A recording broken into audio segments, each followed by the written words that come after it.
नमस्कार मित्रांनो, सुस्वागतम. लक्ष्मीच्या पावलांनी या मालिकेच्या आजच्या भागामध्ये सोहम ते सामान देण्यासाठी कलाच्या रूममध्ये येतो. तर कला खूपच आनंदी असते कारण तिला माहेरी जाण्याची परवानगी भेटलेली असते.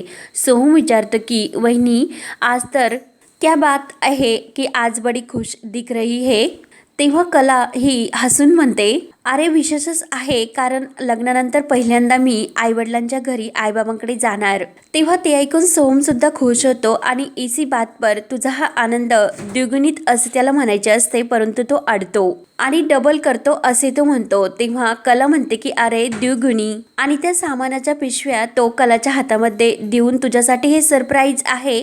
तर कला म्हणते की काय. तर पिशव्यामधील सामान पाहून कला सुद्धा खूप खुश होते आणि खुश होऊन ती सोहमला म्हणते की सकाळपासून खरंच मला असेच वाटत होते की माझे सामान इकडे घेऊन यावे असेच मला वाटत होते, आणि तू हे सामान कसे घेऊन आला. तेव्हा सोहम हसून म्हणतो की अगं तुझी ती धाकटी बहीण आहे ना खंडरवाली काजल, ती हे सर्व देऊन गेली.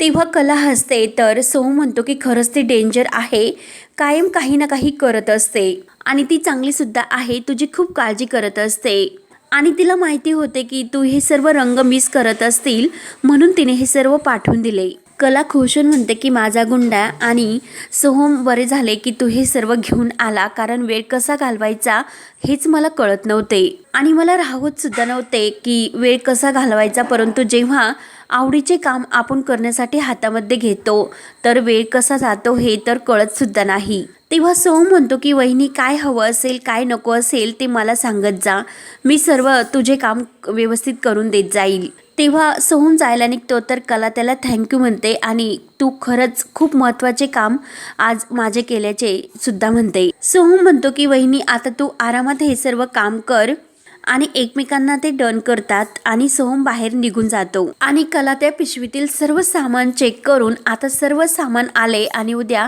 5 परतवणीसाठी घरी जाण्याच्या अगोदर मी सर्व रुखवताचे हे म्हणजे तयार करून ठेवू शकते. आणि कला ते सामान बघून खुश होते. त्यानंतर इकडे संगीता भाजी निवडत असते आणि रोहिणी तिला कॉल करते. तर रोहिणीचा कॉल बघून संगीता घाबरते आणि फोन उचलते आणि काय झाले असे विचारू लागते. रोहिणी म्हणत असते की अहो, आता तर खूप तयारी तुम्हाला करावी लागेल, उद्या तुमची आयत्या वेळी धावपळ नको म्हणून मी तुम्हाला अगोदरच कॉल केला हे सर्व सांगण्यासाठी. आणि लग्नानंतर तुमची लाडकी लेक आणि लाडका जावई पहिल्यांदा घरी येतात.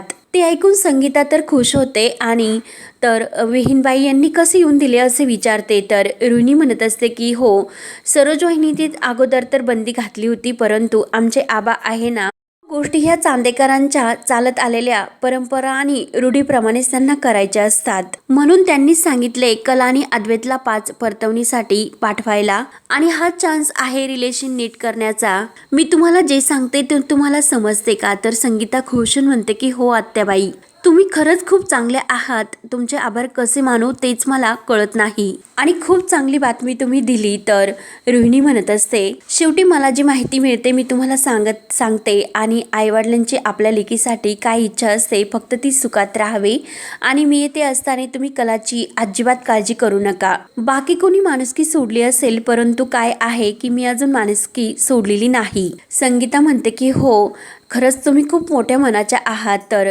रोहिणी म्हणत असते की उद्याची तयारी अगदी चांगलीच व्हायला हवी, म्हणून रोहिणी फोन कट करते. तर संगीताला इतका आनंद होतो, ती धावतच दिनकर आणि काजलला आवाज देत बाहेर येते.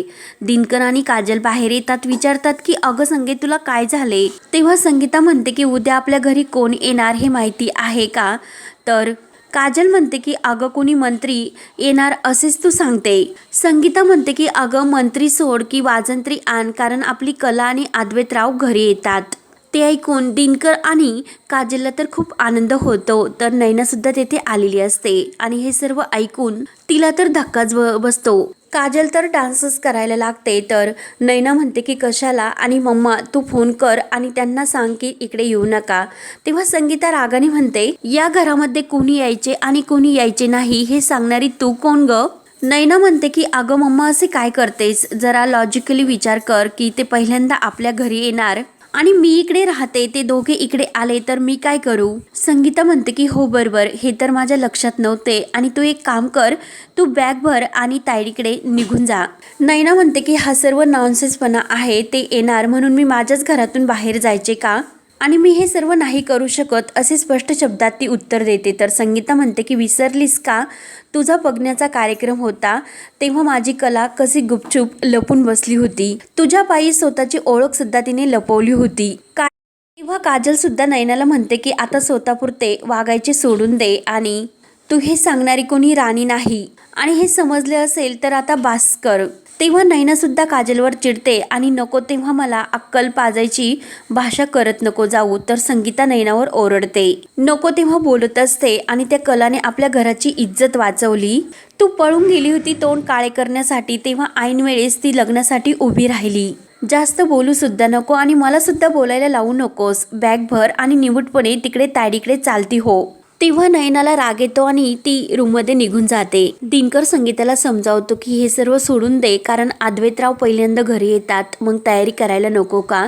संगीता म्हणते की हो, आणि त्यांनी हे तर घर सुद्धा बघितलेले नाही, त्यामुळे तयारी तर करायला हवीच. आणि त्यांना काय आवडते काय नाही हे तर माहिती सुद्धा नाही. तर काजल म्हणते की खरे बाई, तुम्ही कामाला लागा. काय आवडते काय नाही हे माहिती काढण्याचे काम माझे. तेव्हा दिनकर आणि संगीता खुश होतात. त्यानंतर इकडे सर्वजण जेवायला बसतात. तर कला सर्वांना जेवण वाढवत असते आणि अंजूला पराठ्यांचा डबा आणायला सांगते. कला खूप खुश असते. तर रोहिणी म्हणते की वा कला, माहेरी जायचे म्हणून तुझा चेहरा तर अगदी खुलला. तर कला खुश होऊन हसते. आबा सुद्धा आणि रजनी सुद्धा हसतात. तर सरोज मात्र रागाने तिच्याकडे बघत असते आणि ती कलाला विचारते की अद्वैतचे ओट्स कुठे आहे? तेव्हा कला म्हणते की सॉरी सरोज मॅडम, कारण मी काल रात्री अद्वैतसाठी ओट्स नाही भिजवले, कारण अद्वैत माझ्याबरोबर माझ्या माहेरी येणार. तेव्हा सरोज रागाने विचारते की हे ठरवण्याचा हक्क तुला कोणी दिला? आणि पहिल्यांदा तू त्याला अद्वैत म्हणणे बंद कर, कारण तुझा त्याच्यावर कोणताही हक्क नाही. त्यामुळे स्वतःची पायरी ओळखून वागायला शिका. त्याला हे सर्व बोलण्याची आणि त्याच्याबरोबर बोलण्याची भाषा याची काही गरज नाही. तर प्रदीप हा सरोजला म्हणत असतो की आजकालच्या मुलांची भाषाच असते ती.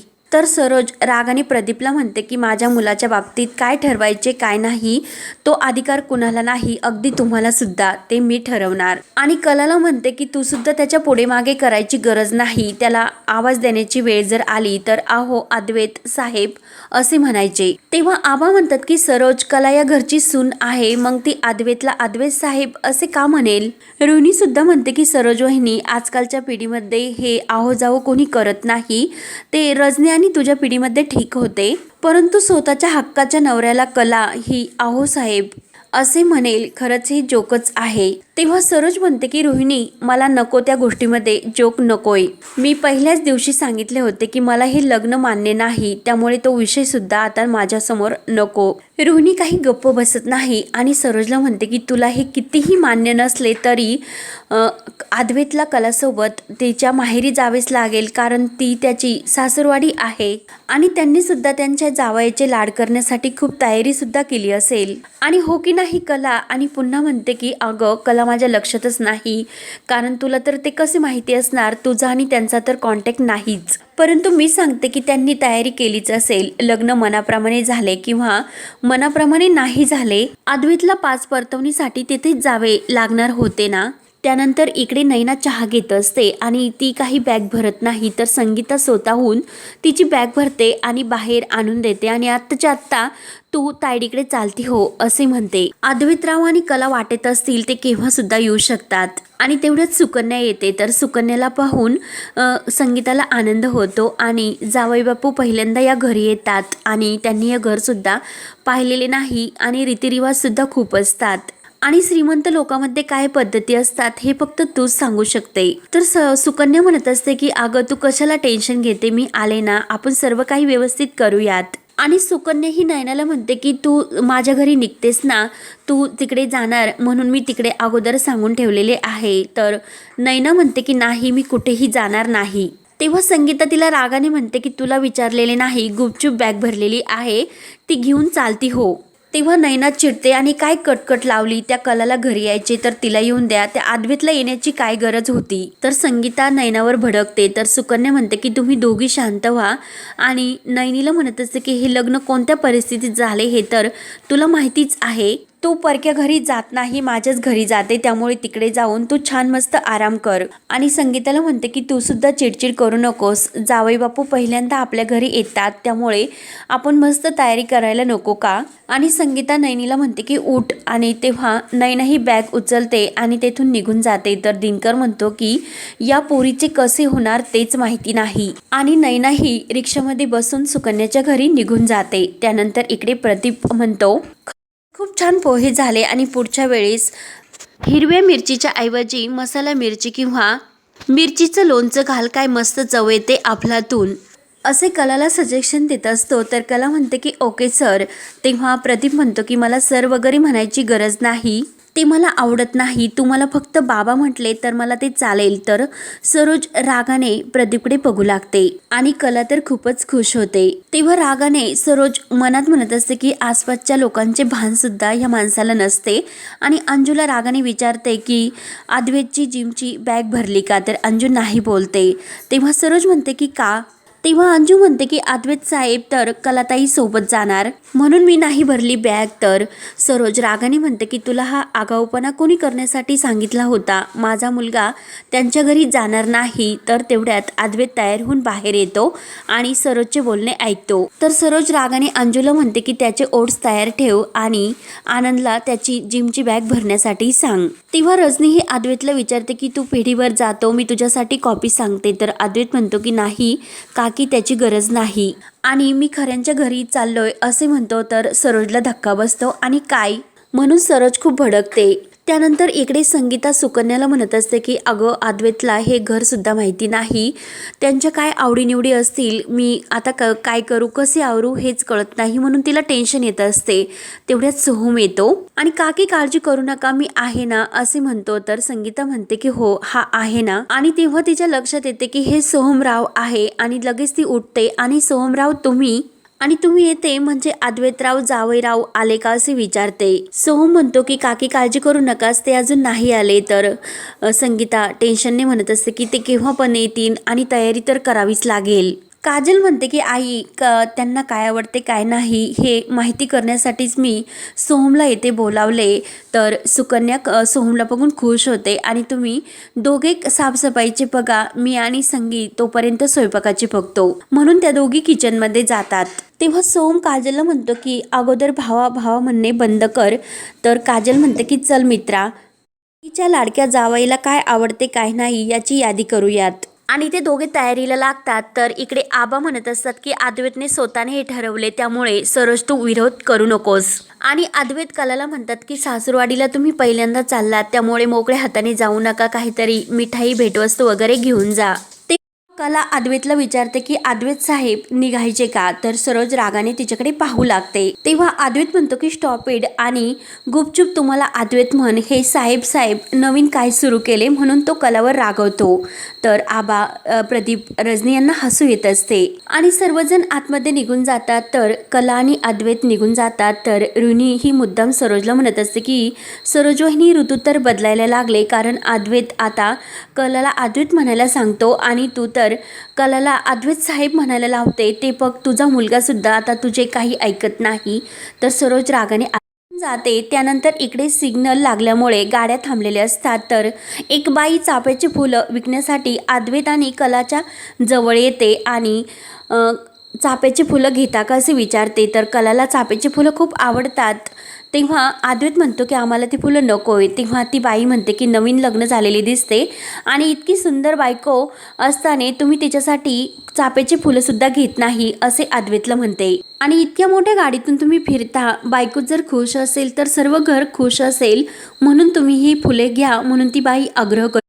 तर अद्वैत हा 100 रुपये काढून त्या बाईला म्हणतो की 50 रुपयाचे जरी फुले असतील तर तुमचे तोंड बंद करण्यासाठी हे 50 रुपये आणखीन घ्या. रुपये देऊन ते फुले घेतो. तेव्हा कला फुले पुढे घेण्यासाठी हात पुढे करते. तर लगेच अद्वैत ते फुलं गणपती बाप्पांसमोर ठेवतो आणि गणपती बाप्पांना नमस्कार करतो. कलाला खूप राग येतो आणि हा भाग येथे संपतो. तर पुढील भागामध्ये संगीता ही अद्वैतचे औक्षण करून जावई बापू आतमध्ये या असे म्हणते, तर संगीताच्या मैत्रिणी म्हणतात की पहिल्यांदा घरला आली नाव तर घ्यायलाच पाहिजे. तर अद्वैत खूप छान असा उखाणा घेत मंडपात घरची मंडळी तिच्यावर जडली आणि खऱ्यांची कला गळ्यातच पडली आणि सर्वांना हसू येते. तर कला म्हणते की नाकावर राग, इगो घेऊन बाजूला अद्वैतराव उभे, माहीत नाही अजून काय काय सहन करावे लागणार, परंतु तुम्हाला ही कला पुरून उरेल. म्हणून कला सुद्धा उखाणा छान घेते. तर सर्वांना हसू येते आणि कला अद्वैत एकमेकांकडे बघू लागतात.